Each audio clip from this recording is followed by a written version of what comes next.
ರಮೇಶ್ ಜಾರಕಿಹೊಳಿಗೆ ಮಾನ ಮರ್ಯಾದೆ ಇದ್ರೆ ನಮ್ಮ ತಾಲೂಕಿನಲ್ಲಿ ಕಾಲಿಡಬಾರದು ಅಂತ ಹೇಳಿ ಅಥಣಿ ಪಟ್ಟಣದಲ್ಲಿ ಶಾಸಕರಾದ ಲಕ್ಷ್ಮಣ್ ಸವದಿ ಹೇಳಿದ್ದಾರೆ. ರಮೇಶ್ ಜಾರಕಿಹೊಳಿ ಹೇಳಿಕೆ ಕುರಿತು ಪ್ರತಿಕ್ರಿಯೆ ಕೊಟ್ಟಂತಹ ಅವರು 2023ರಲ್ಲಿ ಹಾಗೆ ಡಿಸಿಸಿ ಬ್ಯಾಂಕ್ ಚುನಾವಣೆಯಲ್ಲಿ ದೊಡ್ಡ ಪ್ರಮಾಣದಲ್ಲಿ ರಮೇಶ್ ಜಾರಕಿಹೊಳಿಗೆ ಅಥಣಿಯ ಜನರು ಅವಮಾನ ಮಾಡಿದ್ದಾರೆ.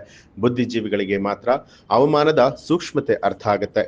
ಸೂಕ್ಷ್ಮತೆ ಇಲ್ಲದವರಿಗೆ ಅವಮಾನಗಳು ಅರಿವಿಗೆ ಬರೋದಿಲ್ಲ.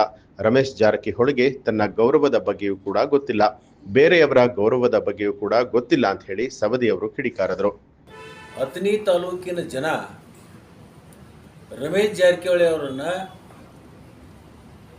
ಬಹುದಿನಗಳಿಂದ ತಿರಸ್ಕಾರ ಮಾಡಿದ್ದಾರೆ. ಆ ತಿರಸ್ಕಾರದ ಅರಿವು ಅವ್ರಿಗೆ ಇನ್ನೂ ಆಗಿಲ್ಲ. ಅವ್ರಿಗೆ ಏನಾದರೂ ಮಾನ ಮರ್ಯಾದೆ ಗೌರವ ಅನ್ನುವಂಥದ್ದು ಗೊತ್ತಿದ್ರೆ ನಿಜವಾಗ್ಲೂ ನಮ್ಮ ತಾಲೂಕದೊಳಗೆ ಕಾಲು ಹಾಕಬಾರ್ದು. ಅಷ್ಟು ದೊಡ್ಡ ಪ್ರಮಾಣದಲ್ಲಿ ಅವಮಾನವನ್ನು 23ರಾಗೂ ಮಾಡಿದ್ದಾರೆ ಜನ. ಮೊನ್ನೆ ನಮ್ಮ ಜಿಲ್ಲಾ ಮಧ್ಯವರ್ತಿ ಬ್ಯಾಂಕಿನ ಚುನಾವಣೆಯಲ್ಲಿಯೂ ಕೂಡ ಮಾಡಿದ್ದಾರೆ.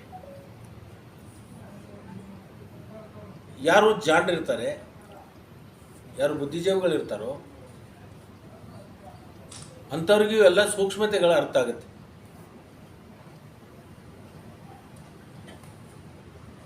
ಅಂಥ ಸೂಕ್ಷ್ಮತೆ ಇಲ್ಲದಂಥ ಜನರಿಗೆ ಇವ್ಯಾವ ಅರಿವು ಬರಲ್ಲ.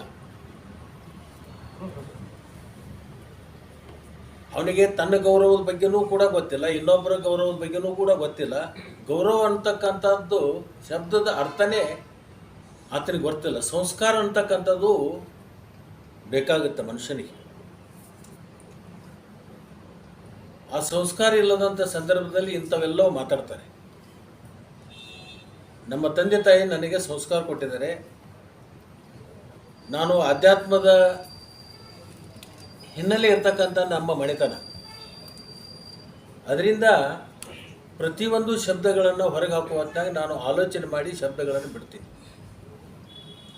ನನಗೆ ನನ್ನ ಗುರು ಹಿರಿಯರು, ನಮ್ಮ ತಂದೆ ತಾಯಿ ಸಂಸ್ಕಾರ ಕೊಟ್ಟಿದ್ದಾರೆ. ಅದರಿಂದ ಮೆಂಟಲ್ ಥರ ನಾನು ಮಾತಾಡೋಕ್ಕೆ ಹೋಗಲ್ಲ.